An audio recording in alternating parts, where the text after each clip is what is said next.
Hello hi అండి. నేను ఈరోజు వెరైటీ ఆకుతో తాలింపు చేయబోతున్నాను. దీన్నే మధుర చీర ఇంకా మైసూర్ చీర అంటారండి. చీర అంటే ఆకుకూరలని అర్థం.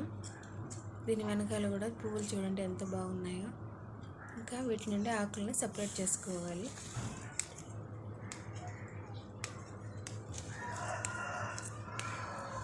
సపరేట్ చేసుకున్న ఆకులన్నీ కూడా ఒక గిన్నెలో వేసుకొని 2-3 సార్లు వాటర్ వేసి బాగా క్లీన్ చేసి సన్నగా తరిగి పక్కన పెట్టుకోవాలి.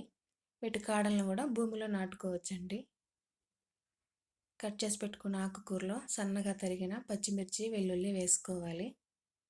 చిన్న ఉల్లిపాయల్ని కట్ చేసి వేసుకోవాలి. కొంచెం పచ్చి కొబ్బరి తురుము, కొంచెం పసుపు, రుచికి సరిపడా ఉప్పు వేసి ఆకుకూరకి పట్టే విధంగా అన్నింటినీ బాగా కలుపుకోవాలి.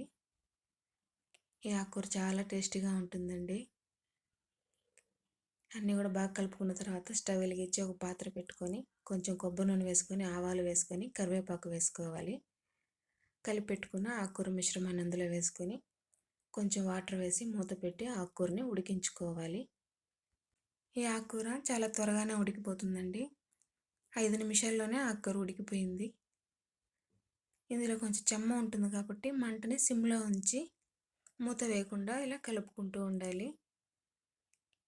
ఈ విధంగా పొడి పొడిగా అయితే చాలండి. తాలింపు రెడీ అయిపోయినట్టే. ఇంకా వేడి వేడి అన్నంలో ఈ తాలింపు వేసుకొని తింటే చాలా బాగుంటుందండి. మనకి కర్రీ కూడా ఏం అవసరం లేదు. తాలింపుతోనే అన్నం మొత్తం తినేయచ్చు. ఈ ఆకు తాలింపు టేస్ట్ ఇంకా స్మెల్ చాలా బాగుంటుందండి. ఒకసారి తిన్నారంటే మళ్ళీ మళ్ళీ తినాలనిపిస్తుంది, అంత బాగుంటుంది.